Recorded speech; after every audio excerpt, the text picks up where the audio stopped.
Les amis, j'espère que vous allez tous très bien. Moi, ça va super. Aujourd'hui, on se retrouve pour une vidéo très spéciale dans laquelle nous allons vlog la ville de Arles. Actuellement, comme vous pouvez le voir, je suis dans un amphithéâtre. On est avec Dina aussi.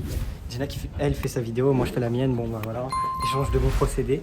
Et du coup, aujourd'hui, on est parti visiter ce matin le théâtre d'Arles, l'amphithéâtre. Il y avait une guide touristique qui a expliqué un peu l'histoire, qui a démantelé certaines fake news, qui a expliqué un peu ce qu'il y avait dans la corrida, etc. Et du coup, elle nous a fini la visite guidée et nous a dit à la fin qu'on avait le droit de visiter à peu près tout, qu'elle avait d'autres visites à faire. Et du coup, qu'on peut visiter totalement l'amphithéâtre jusqu'à 19h, parce qu'il ferme à 19h. Et du coup, ce qu'on va faire, je vais essayer de filmer quelques plans très stylés, puisque c'est vraiment magnifique.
Vous avez pu le voir derrière moi, là je suis à l'amphithéâtre. Alors je suis désolé, il y a un peu de vent mais c'est pas grave, c'est la météo. Même s'il fait très ensoleillé aujourd'hui à Arles, ce qui est vraiment pas mal, parce qu'il y aurait de la pluie et tout, ça aurait un peu gâché.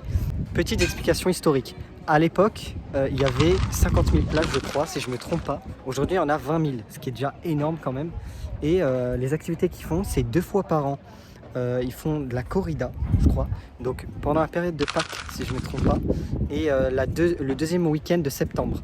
Et c'est les périodes où ils font venir un taureau et tout. Alors, tout comme a dit la dame, la guide touristique, elle a dit elle veut pas parler de si c'est bien ou mal, même si je sais que chacun a une opinion là-dessus, et la mienne est plus concentrée vers un avis négatif sur la corrida. Mais je voulais vous montrer un peu tout ce qui a été fait historiquement.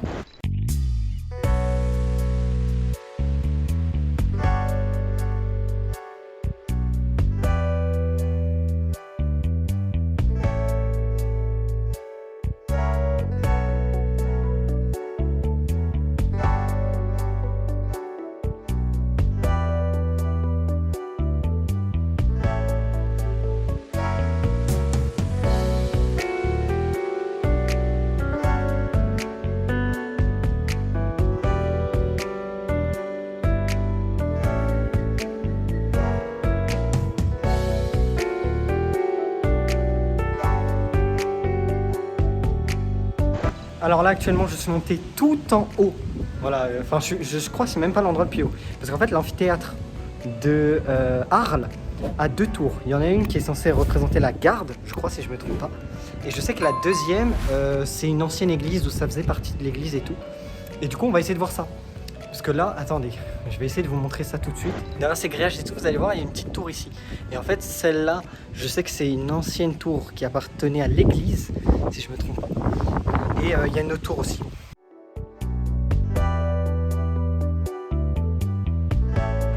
D'ailleurs, petite explication historique, comme vous voyez là, il y a un passage où il n'y a aucun escalier, aucun rien, et ça s'appelait apparemment le vomitoire, comme quoi apparemment c'était une expression comme si le couloir vomissait des gens, bref, c'était la poésie romaine, et ils appelaient ça le vomitoire, et en gros c'était le passage des riches, littéralement, et ils passaient par là, et il n'y avait aucun problème, et il fallait juste tracer, en gros.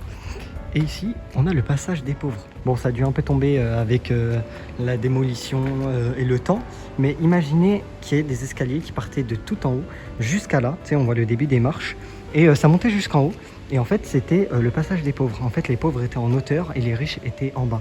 Et en fait, c'était juste une sorte de séparation entre les riches et les pauvres.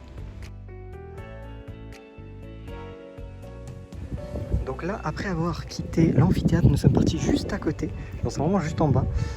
Il y a le théâtre antique qui est assez beau. Par contre, ça ressemble vraiment à des ruines. Moi, ça me fait sacrément penser aux ruines dans Genshin Impact, en dessous de la falaise arrache-étoile. Je sais pas si vous savez ce que je vois.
J'espère que vous allez tous très bien. Aujourd'hui, jour numéro 2. Comme vous le voyez, je suis dans un décor qui est magnifique. Et on est actuellement au moulin d'Alphonse Daudet. Pour ceux qui ne savent pas, Alphonse Daudet, auteur français. Et donc on est à l'endroit, on voit le moulin qui est juste derrière moi. Je vais filmer un peu les plans, je vais voir si on peut rentrer à l'intérieur, mais je pense pas malheureusement. On sait qu'Alphonse Daudet aimait beaucoup venir ici pour se reposer, pour quitter Paris et pouvoir respirer la nature, c'est ce qu'il disait. Ça ressemble vraiment beaucoup aux campagnes grecques, mais justement ça donne un style assez rare qu'on ne retrouve pas énormément en France, et du coup j'apprécie.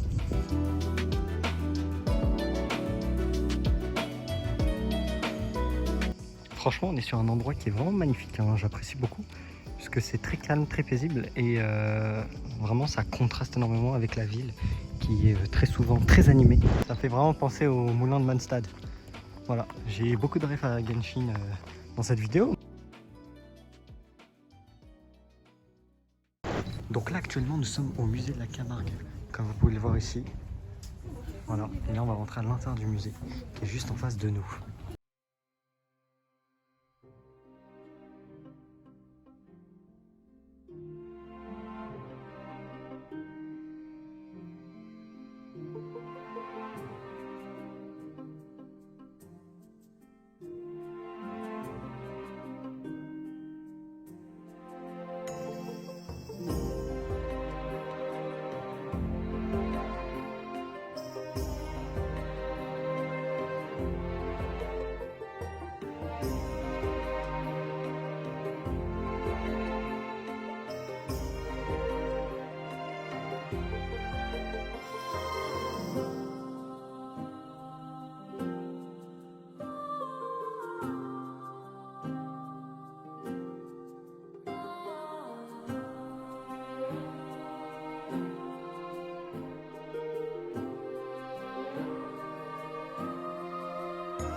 Les amis, j'espère que vous allez bien. Aujourd'hui, jour numéro 4 et comme vous voyez ici, je suis derrière un château. Enfin, du coup, devant. C'est le château de Montauban. C'est le château où il y avait apparemment le frère ou le cousin de Alphonse Daudet qu'on avait vu du coup avec le moulin. Et du coup, là, on est à l'entrée. Et il y a un petit musée et tout. Je vais vous filmer un peu l'intérieur. Et on va voir ce que ce jour 4 nous prépare.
Donc là actuellement nous sommes montés au premier étage et le premier étage parle apparemment du Moyen-Âge. Et du coup on va voir un peu. Et c'est très stylé parce qu'on voit le bureau de Alphonse Daudet et tout. Et en fait c'était ses cousins qui avaient du coup le château de Montauban. C'est vraiment magnifique. Hein.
On est actuellement à l'UMA Arles. Donc l'UMA, je ne sais pas ce que c'est, mais je sais que c'est un... Enfin, je sais pas ce que c'est. Je connais un petit peu. C'est un truc d'art contemporain. Oh, il y a le train. Il y a un petit train là qui passe là. Vous voyez? C'est pas vraiment un musée. C'est vraiment un bâtiment spécial où il y a une sorte de recueil, où il y a plein de choses mélangées et liées à l'art contemporain. Donc par exemple, il y a des escaliers vraiment très stylés. Il y a un énorme toboggan spécial designé par quelqu'un qui a été construit sur plusieurs années, etc. Rien que la structure du bâtiment est magnifique, hein, vous pouvez le voir. Hein. C'est vraiment très beau. Tout est extrêmement moderne. Hein. Franchement, c'est vraiment magnifique. Et c'est éclairé naturellement. Hein. Il y a des petits trucs de lumière, bien entendu, mais c'est vraiment la majorité, c'est éclairé naturellement avec la lumière du soleil. C'est franchement extrêmement magnifique. C'est très plaisant. J'aurais bien aimé travailler ici. C'est vraiment incroyable comme endroit, vraiment. C'est l'impression qu'il y a plein d'illusions, plein de choses magnifiques. Et tout est lié au verre, aux matériaux, genre vraiment une maîtrise parfaite. C'est vraiment incroyable. Hein. Vous pouvez le voir, en plus il y a un miroir au-dessus. Un peu une sorte d'illusion d'optique, on a l'impression que ça tournoie, ça s'arrête pas.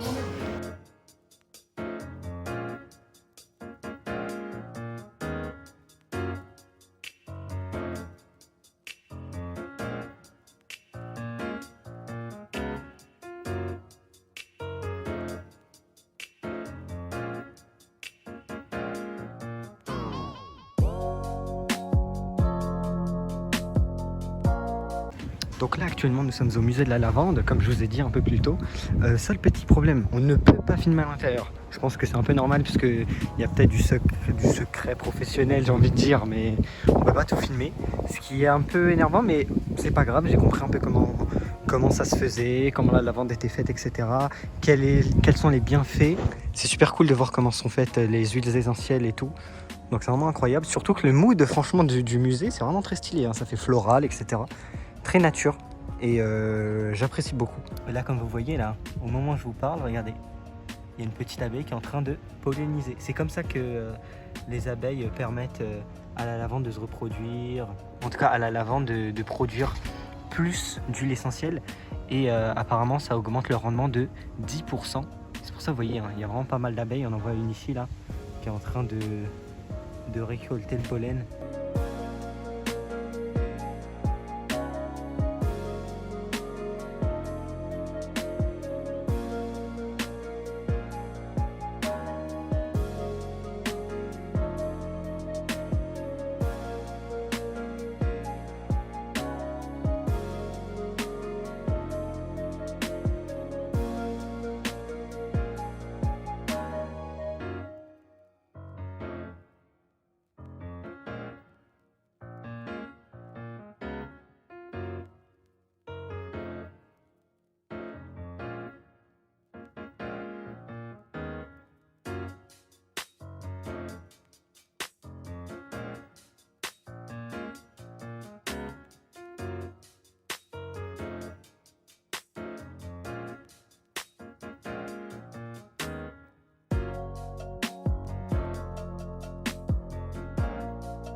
Donc là nous sommes à l'intérieur du pont.